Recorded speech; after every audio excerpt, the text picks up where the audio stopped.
ஒன்றுக்கும் குறைவுள்ளவர்களாய் இராமல் நிறைவுள்ளவர்களாய் இருக்கும்படிக்கு கர்த்தர் விரும்புகிறார். கர்த்தருக்கு ஸ்தோத்திரம். ஆண்டவர் கொடுத்த நல்ல வார்த்தைகளுக்காக நான் ஆண்டவரை ஸ்தோத்தரிக்கிறேன்.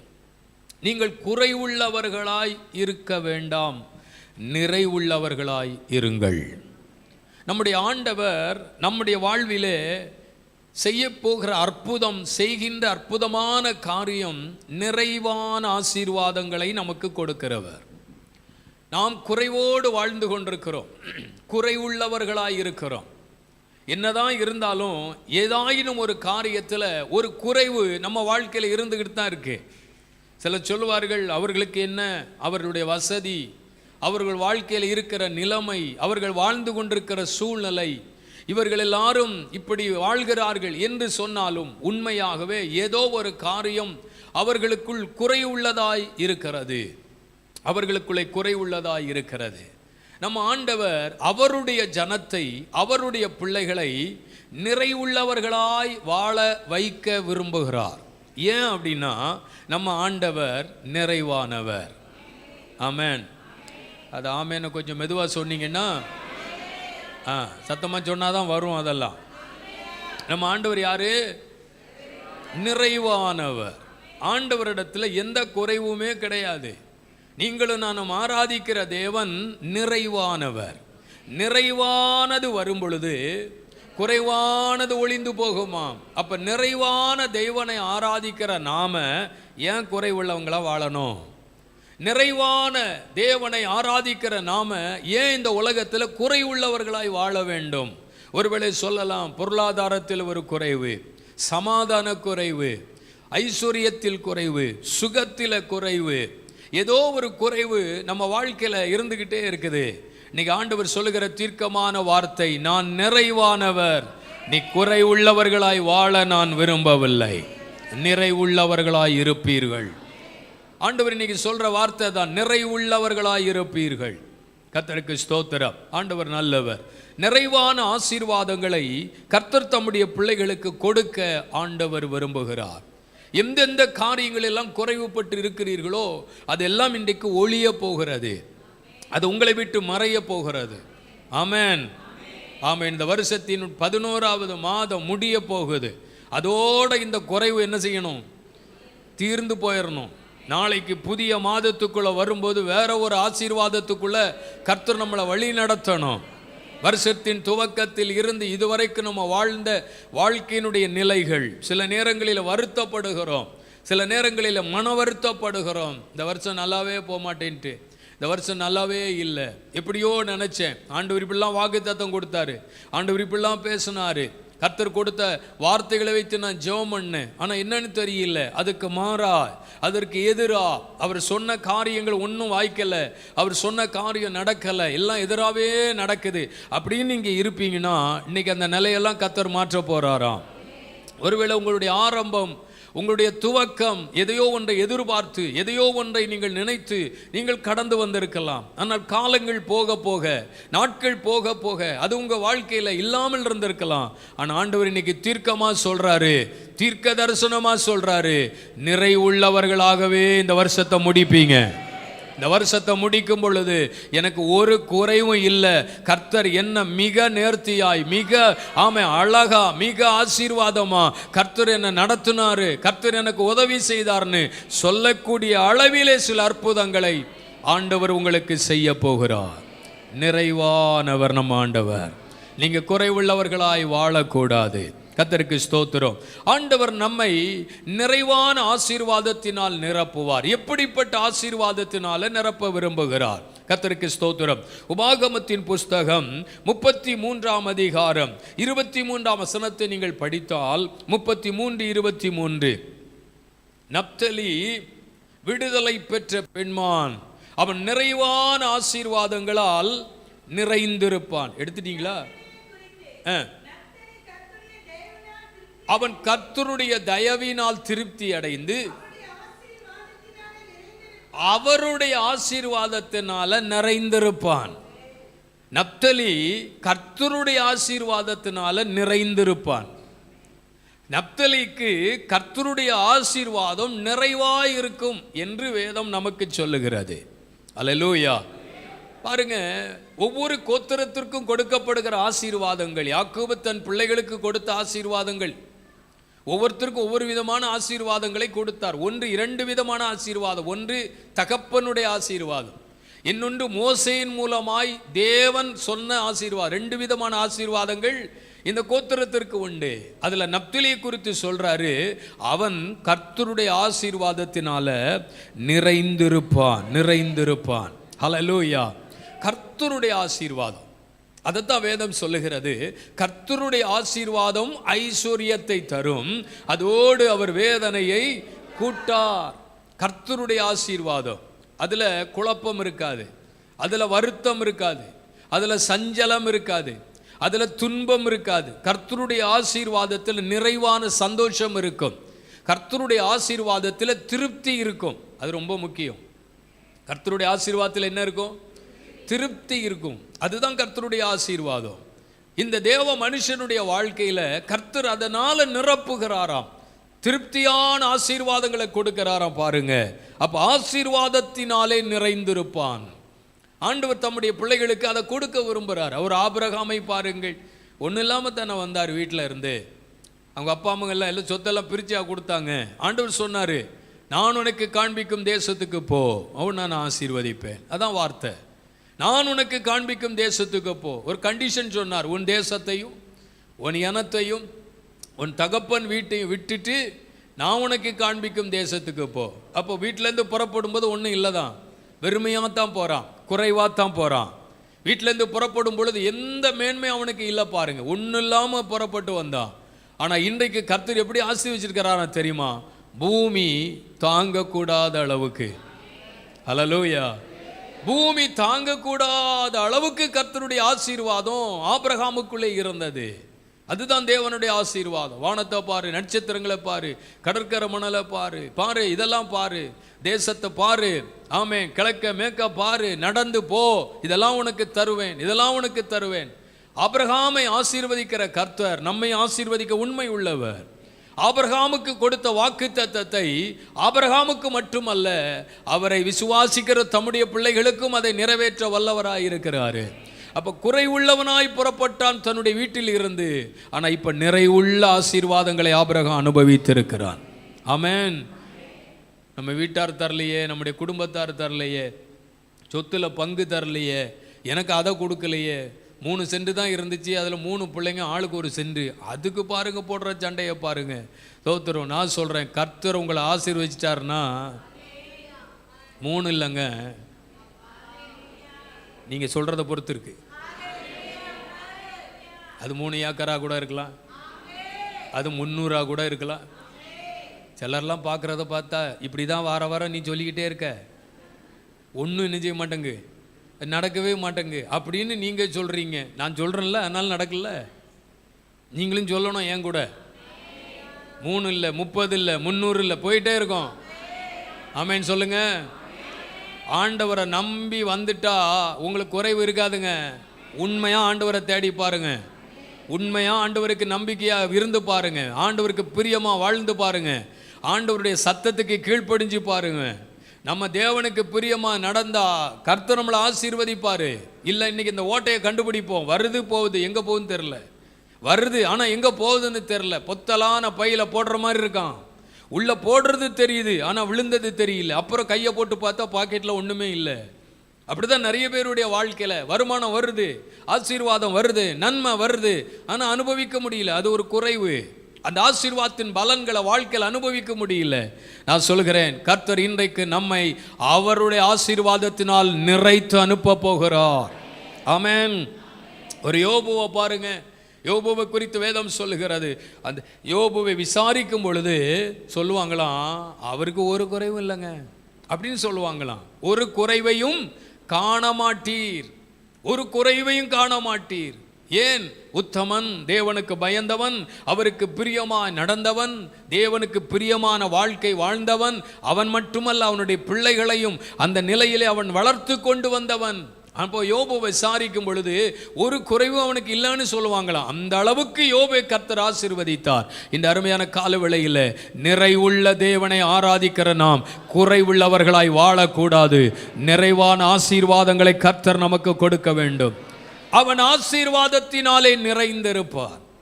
ஆண்டவர் தம்முடைய பிள்ளைகளுக்கு நிறைவான ஆசீர்வாதங்களை கொடுக்கிறவர். ஆசீர்வாதத்தினால் நிறைந்திருப்பான்.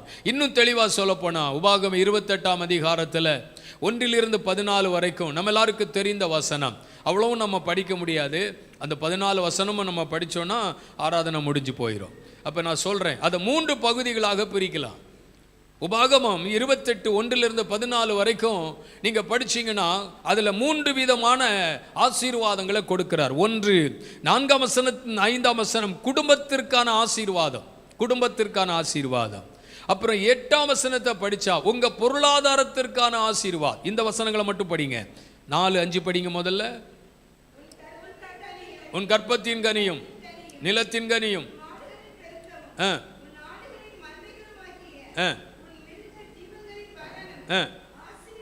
ஆசீர்வதிக்கப்பட்டிருக்கும். குடும்பத்திற்கான ஆசீர்வாதம் போதும். 8ஆம் வசனம் படியுங்கள். உன் களஞ்சியங்களையும் நீ கையிடும் எல்லா வேலைகளிலும் உனக்கு ஆசீர்வாதத்தை கட்டளையிடுவார். 12ஆம் வசனம் படிங்க. ஏற்ற காலத்தில் தேசத்தில் மழை பெய்யவும்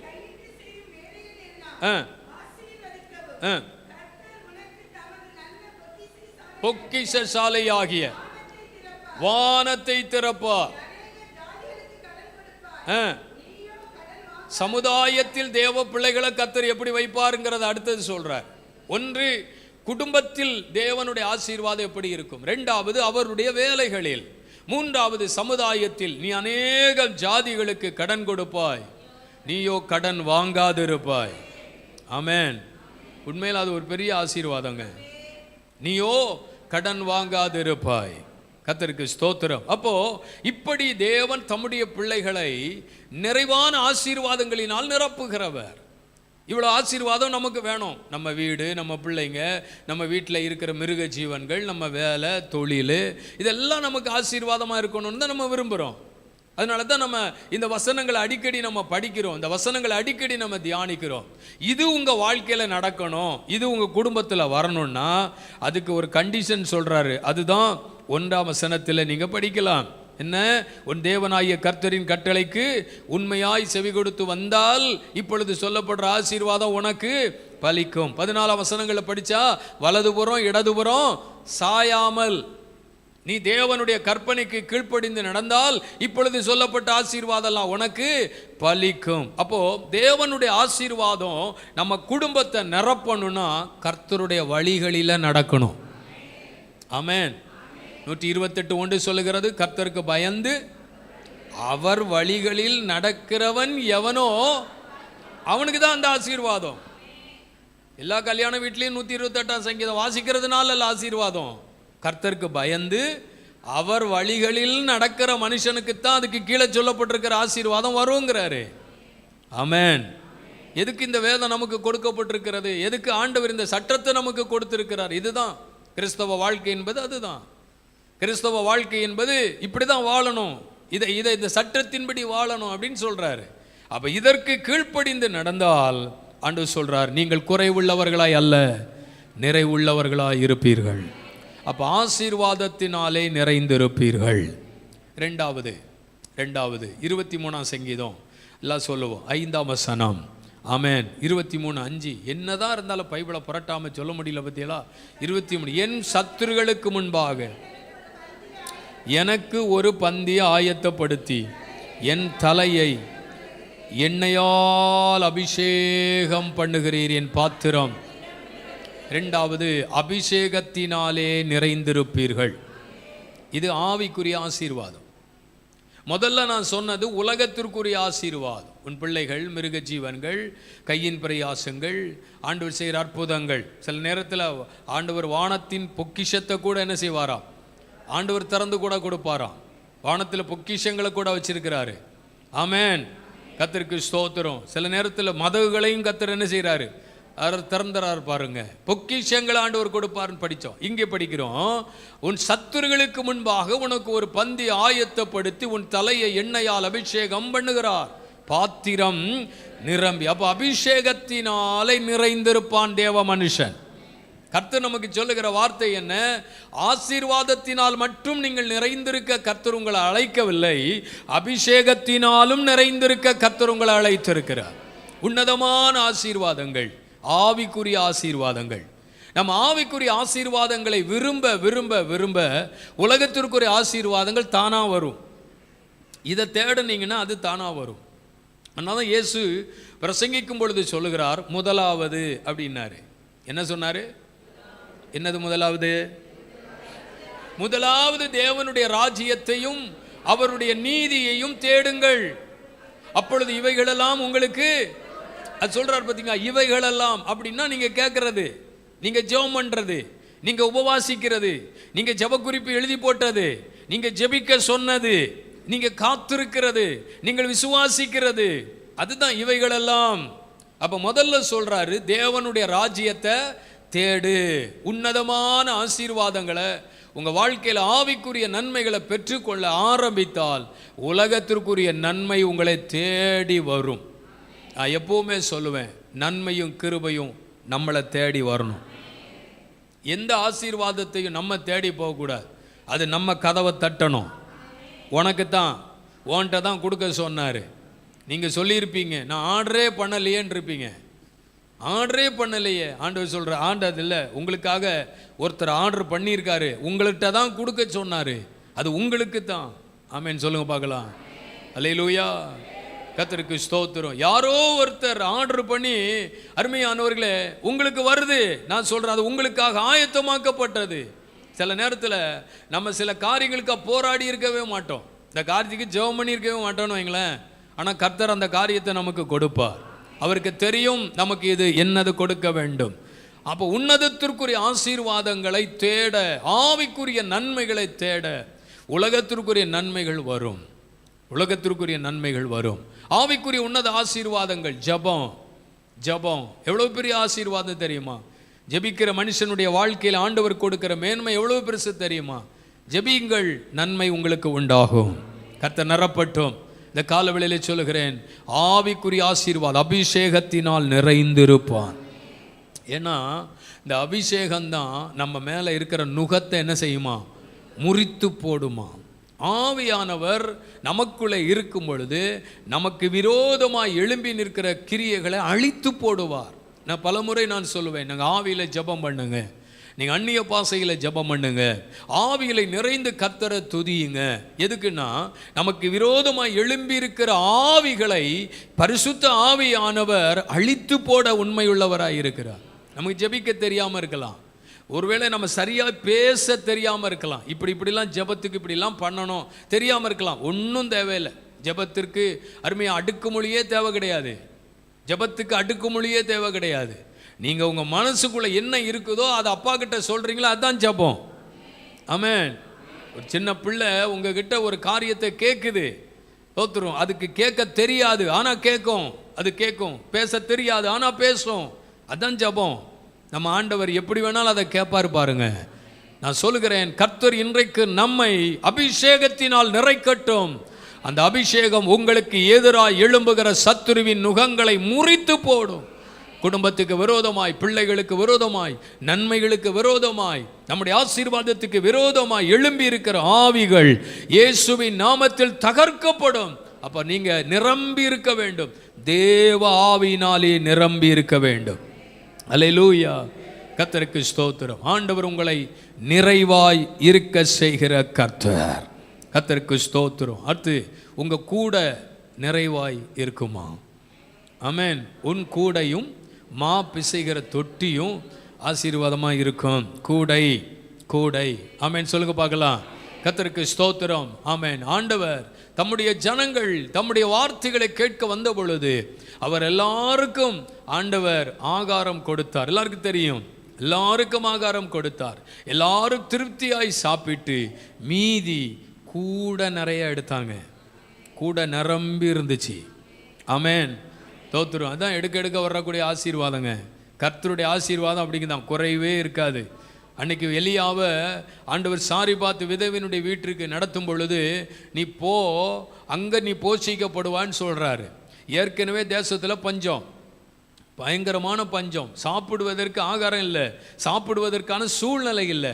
ஆனால் கர்த்தர் அந்த விதவை வீட்டுக்கு அனுப்புகிறாரு. இந்த தேவ மனுஷனு கர்த்தர் சொன்னாரே அப்படின்னு அங்கே போயாச்சு. அந்த அம்மா கிட்ட இருக்கிறது கொஞ்சம் எண்ணெயும் கொஞ்சம் மாவும். ஏதோ கதை தெரியாத மாதிரியே பார்க்குறிய பாருங்க. கொஞ்சம் எண்ணெயும் கொஞ்சம் மாவும். நம்ம வீட்டில் கூட அப்படித்தான் இன்றைக்கி இருக்குது. கொஞ்சம் எண்ணெய் கொஞ்சம் மாவு. அடுத்த நேரம் நமக்கு என்ன செய்ய போகிறோன்னு தெரியல. அவங்க என்ன சொல்கிறாங்கன்னா, பஞ்சம் அடுத்தது இல்லைன்னா சாகத்தான் செய்யணும், ஆனால் கொஞ்சம் இருக்குது, கொஞ்சம் எண்ணெயும் கொஞ்சம் மாவும் இருக்குது. ஆருங்கள், தேவ மனுஷன் அந்த வீட்டுக்கு அனுப்புகிறாரு. அங்கே போன உடனே அவருக்கு வேற பசியும் கொடுமை போல. போன உடனே எதை தான் கேட்குறாரு, என்ன இருக்குது எப்பா, என்ன இருக்குது வீட்டில்? ஐயா, நானே சாக போகலான்னு நினைக்கிறேன், கொஞ்சோல எண்ணெயும் கொஞ்சோல மாவும் இருக்குது, இதை ஒரு அடையை செஞ்சு ஒரு அப்பத்தை செஞ்சு சாப்பிட்டுட்டு செத்துடலான்லாம் நாங்கள் உட்காந்துக்கிட்டு இருக்கோம். பரவாயில்லம்மா, சாகிறது ரெண்டாவது, முதல்ல எனக்கு வயிறு பசிக்குது, முதல்ல நான் சாப்பிட்ணும், முதலாவது கொடு. நல்லா கவனிங்க, முதலாவது கொடு. நான் கூட பல முறை யோசிப்பேன், இப்படி ஒரு கண்டிஷன் நம்ம வீட்டில் இருக்குமானா? உண்மையிலே ஒரு மனுஷன் வந்து எனக்கு ஏதாவது கொடுங்கம்மான்னு கேட்டால் நம்ம என்ன சொல்லுவோம்? சும்மாயே ஒன்றும் இல்லைன்றுவோம். இப்போ தான் எல்லாம் சாப்பிட்டு கழுவி கமத்தியாச்சின்றுவோம். ஒன்றுமே இல்லைன்னு சொல்கிற ஆட்களாங்க நம்ம ஆட்கள். இந்த நேரத்தில் வந்து, ஒன்றுமே இல்லாத நேரத்தில் வந்து முதல்ல எனக்கு சாப்பாடு கொடு, அதுக்கப்புறம் என்ன செய்யலாம் பார்த்துக்கலான்னு சொன்னால் நம்ம என்ன சொல்லுவோம்? யோசித்து பாருங்கள். ஆனால் வேதம் சொல்லுகிறது, அந்த வீட்டினுடைய குறைவுகள் எப்படி நிறைவாகிறது பாருங்கள். தேவ மனுஷனை கனம் பண்ணினாள். நல்ல கவனிங்க, அவர் தேவ மனுஷன், அவர் சாதாரணமான ஆளு கிடையாது. ஏற்கனவே கர்த்தர் சொல்லியிருப்பார், எலியாவுக்கும் சொல்லிட்டாரு, சாரிபாத்து விதவைக்கும் சொல்லிட்டார். எலியாவுக்கும் சொல்லிட்டார், ஆண்டவன் நீ போன்னு. சாரிபாத்து விதவைக்கும் சொல்லிட்டார், ஒரு மனுஷன் வருவான், தேவ மனுஷன் வருவான் அப்படின்னு. அந்த வீட்டில் பாருங்க, அன்னைக்கு ஒரு முறை கொடுக்க ஆரம்பித்த பொழுது பஞ்ச காலம் முழுவதும் எண்ணெயும் குறையலையா, மாவும் குறையலையா. எவ்வளோ பெரிய ஆசீர்வாதம் பாருங்க. டெய்லி காலையில் போய் பார்த்தோன்னு இன்னைக்கு எவ்வளோ ஊறி இருக்கோ தெரியலையே, பார்த்தா நிரம்பி இருக்கிறது, நிரம்பி இருக்கிறது. கர்த்தருடைய வார்த்தையை கனம் பண்ணுகிற தேவ பிள்ளைகளுடைய வாழ்க்கையில் குறைவுகள் வரவே கூடாது, குறைவை சந்திக்கவே கூடாது. நம்ம ஆண்டவர் நிறைவானவர். ஹல்லேலூயா. அடுத்து வாசிக்கிறோம், காலியான படகை கர்த்தர் நிரப்புறாரு. எதை நிரப்புறாரு? உள்ள போகும்போது ஒன்றும் இல்லாமல் போகிறான், ராத்திரி ஒன்றும் இல்லாமல் திரும்பி வந்தான். இப்போ கர்த்தர் எப்படி அனுப்புகிறார் பாருங்க, நிறைவாய். ஸ்தோத்திரம். அருமையானவர்களை, படகை நிரப்பினார். நான் சொல்லுகிறேன், ஆண்டவர் இன்னைக்கு உங்களை நிரப்ப போகிறாரு. பைபிளில் 1 நாளாகமம் 29ஆம் அதிகாரத்தில் தாவீதினுடைய வாழ்க்கையில் ஆண்டவர் நிரப்பின ஆசீர்வாதத்தை எழுதி வச்சிருக்கு. இதை மட்டும் வாசித்து முடிப்போம். 1 நாளாகமம் 29 2-3 வசனங்களை படிங்க பார்க்கலாம்.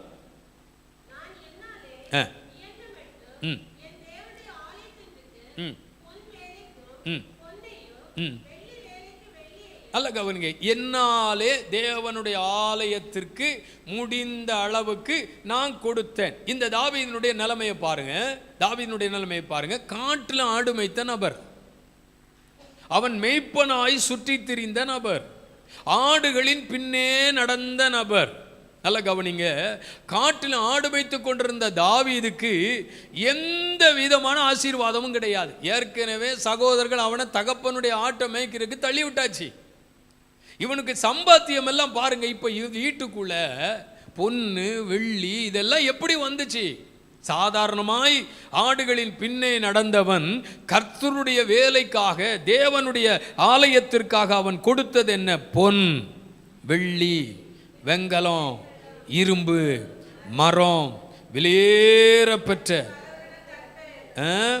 பலவர்ண கல்லு, அப்புறம் ரத்னம், கோமேதகம்.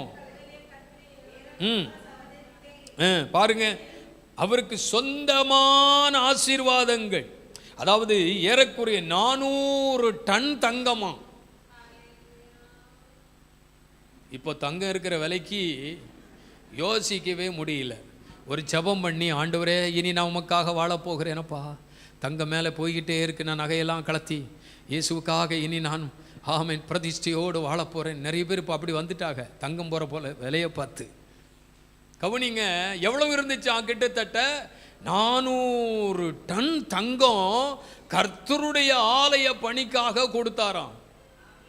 எங்கேருந்து வந்துச்சு? எலெக்ஷனில் நின்னாரா?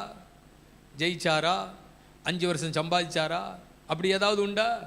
ஆடுகளின் பின்னே நடந்த மனுஷன் தேவனுடைய காரியமாக இவ்வளவு கொடுப்பதற்கு காரணம் கர்த்தர் தாவீதை தம்முடைய ஆசீர்வாதத்தின். ஆமென் சொல்லுங்க. அல்லேலூயா. கர்த்தர் நிரப்புவார். நான் எல்லாம் நகையெல்லாம் கலத்துங்க நான் சொல்கிறதே கிடையாது, போடுங்கன்னு தான் சொல்லுவேன். கூட 10 பவுன் போட்டுக்கிடுங்க, ஒரு 50 பவுன் எக்ஸ்ட்ரா போட்டுக்கிடுங்க. உங்களுக்கு போடுறதுக்கு பிடிக்கலையே வீட்டில் வச்சுக்கிடுங்க. நம்ம இடம் வாங்குற ஒரு நேரம் வரும். அல்லேலூயா. நம்ம ஒரு பெரிய அரண்மனை கட்ட போகிற ஒரு நேரம் வரும். இப்படி சொல்லியே 10 பேர் காணாமல் போயிட்டான், வரமாட்டேங்க. எப்போ பார்த்தாலும் இடம் வாங்க போகிறோம், அதை கட்ட போகிறோம், இது போ. நம்ம ஏதோ வியாதி சோமாகும், பிரச்சனை மாறும், போராட்டம் மாறும்னு சபைக்கு போனால் இந்த ஆள் எப்போ பார்த்தாலும் இதைத்தான் சொல்லிக்கிட்டே இருக்காரு அப்படின்னு சில ஆட்களை என்ன செய்ய முடியல, பார்க்கவே முடியல. பாருங்கள், வந்த சில கேஸுகள் கூட ஓடி போயிடுது. பரவாயில்ல, ஓடி போனாலும் பரவாயில்ல, எங்கே இருந்தாவது கொண்டு வந்துடுவார் சரியான நேரத்தில். நாங்கள் தான் விட மாட்டோமா அவங்கள? அப்போ இவ்வளவு ஆசீர்வாதத்தையும் கர்த்தர் கொடுத்துருக்கிறார். நான் சொல்கிறேன், உங்கள் வீடு என்ன நன்மையினால் வேணும்னு நினைக்கிறீங்களோ கர்த்தர் அதை உங்களுக்கு தருவார். நீங்கள் நிறைவுள்ளவர்களாய் வாழணும். நம்ம ஆண்டவர் நிறைவானவர். நீங்கள் காலையில் சொல்லுகிறேன், என்ன காரியத்தில் குறைவு இருக்குன்னு சொல்கிறீங்க, எந்த காரியம் குறைவு என்று வருத்தப்படுகிறீர்கள், எது இல்லை என்று சொல்லுகிறீர்கள், நீங்கள் ஆண்டவர் சொல்கிறாரு, நான் அதை உனக்கு நிறைவாய் தரப்போகிறேன். இந்த வருஷம் முடியும் போது நீங்கள் சொல்லணும், இந்த வருஷம் ஒரு குறைவும் கர்த்தர் என்ன வைக்கலை, கர்த்தர் எல்லாம் எனக்கு நிறைவாக கொடுத்தார். நல்ல உணவு கொடுத்தார், உடுக்க உடை கொடுத்தார், குளிர் வந்தபோது மூடிக்கிற கம்பளி வேற கொடுத்தார். அல்லேலூயா. கர்த்தருக்கு ஸ்தோத்திரம். வெயில் வந்தபோது ஏசி கொடுத்தார். ஆமென். வெயில் வரும்போது ஏசி கொடுத்தாரு, குளிர் வரும்போது கம்பளி கொடுத்தாரு, மூடிக்கிட்டுறதுக்கு. ஆமென் சொல்லு பார்க்கலாம். என்ன குறைவுங்க? ஆண்டவர் என்ன குறை வச்சிருக்கிறார் வாழ்க்கையில்? இது வரைக்கும் நம்மளை ஆண்டவர் நம்மளை நடத்துகிறாரா? சந்தோஷமாக சொல்லுங்கள், நடத்துகிறாரா? இன்னும் சொல்கிறேன், ஒரு குறைவும் இருக்காது, ஒரு குறைவும் இருக்காது. நிறைவாய் நீங்கள் வாழ்வீர்கள். எனக்கு எல்லாம் இருக்குது, எனக்கு எல்லாம் இருக்குது, இந்த ஒரு காரியம் மட்டும் நடந்துட்டா சந்தோஷமாக இருக்கும். இந்த ஒரு காரியம் மட்டும் நான் என் கண்ணால் பார்த்துட்டேன்னா அதுக்கப்புறம் ஆண்டவர் ராஜ்யத்துக்கு போயிடலாம். இல்லை, உன் பிள்ளைகளையும் உன் பிள்ளைகளின் பிள்ளைகளையும் உன் பிள்ளைகளின் சமாதானத்தையும், அவ்வளோ விஷயம் இருக்குது. இப்போவுமே போகணுன்னு நினைக்காத, அவ்வளோ விஷயம் இருக்குது. ஆமென். ஆண்டவர் செய்வாரா? எல்லாரும் எழுப்பி நிற்போம், ஜெபம் பண்ண போகிறோம், கர்த்தருடைய முகத்தை நோக்கி பார்க்க போகிறோம். நம்ம ஆண்டவர் நிறைவானவர். ஹல்லேலூயா. அவர் வந்தால் எல்லாம் நடக்கும். இன்றைக்கி சொல்கிறேன், நிறைவானவரை ஆராதிக்கிறோம். நீங்கள் ஆண்டவர்கிட்ட போய் சொல்லுங்கள், ஆண்டவரே நான் ஆராதிக்கிறவர் நிறைவானவர், என் குறைவுகள் இன்னைக்கு மாறணும். சில குறைவுகளோடு வந்திருக்கீங்க. இந்த மாதம் நான் என்ன செய்ய போகிறேன், அடுத்த மாதத்தில் நான் என் தேவைக்கு என்ன செய்ய போகிறேன், இதுவரைக்கும் எப்படியோ காலத்தை நேரத்தை ஓட்டியாச்சு, எப்படியோ என்னெல்லாமோ செஞ்சு பார்த்தாச்சு, இப்போ எல்லாம் அடைக்கப்பட்டுட்டு, இப்போ எல்லா வாசல்களும் அடைக்கப்பட்டதை போல இருக்கு. ஒரு கேள்வி உங்களுக்குள்ள, அடுத்து நான் என்ன செய்ய போகிறேன்? பயப்படாதீங்க, உங்களை அழைத்தவர் உண்மை உள்ளவர், கைவிடவே மாட்டார், கைவிடவே மாட்டார். உங்களுக்காக ஒரு வாசல் திறக்கப்படும், உங்களுக்காக ஒரு நன்மை உண்டாகும், உங்களுக்காக ஒரு வழி திறக்கப்படும். உங்களுக்காகவே கர்த்தர் அதை செய்வாராம், உங்களுக்காகவே கர்த்தர் செய்வாராம். ஆமென், ஆமென். ஹல்லேலூயா, ஹல்லேலூயா, ஹல்லேலூயா. ஆண்டவரை தேடுவோர்க்கு குறைவில்லையே, குறைவில்லையே, குறைவில்லையே. ஆண்டவரை தேடுவோர்க்கு குறைவில்லையே. ஒரே சரண கரங்களை தட்டி உற்சாகமாய், சிங்க குட்டிகள் பட்டினி கிடக்கும், ஆண்டவரை தேடுவோர்க்கு குறைவில்லையே. ஆமென். இயேசுவே குறைவில்லையே. என் தேவன் தம்முடைய மகிமை செல்வத்தினார், மகிமை செல்வத்தினால் குறைகளையே கிறிஸ்துவுக்குள் நிறைவாக்கி நடத்திடுவார். குறைகளையே கிறிஸ்துவுக்குள் நமக்குள் நிறைவாக்கி நடத்திடுவார். சிங்க குட்டிகள் பட்டினி கிடக்கும் ஆண்டவரை தேடுவோர்க்கு. ஆமென், ஆமென். குறைவு வராது. இன்னைக்கு உன் குறைவெல்லாம் மாறப்போகுது. ஓ, குறைவில்லையே, குறைவில்லையே, குறைவில்லையே. ஆண்டவரை தேடுவோர்க்கு குறைவில்லையே. ஆமென், ஆமென். ஓ, ஆண்டவர் தேடுவோர்க்கு குறைவில்லையே. சிங்கக்குட்டி ஆவிக்குரிய உன்னத ஆசீர்வாதங்கள் அபிஷேகத்தினால் நிரப்பப்படுவீர்கள். ஆமென். சிங்கக்குட்டிகள் நிரப்புங்க, நிரப்புங்க, நிரப்புங்க.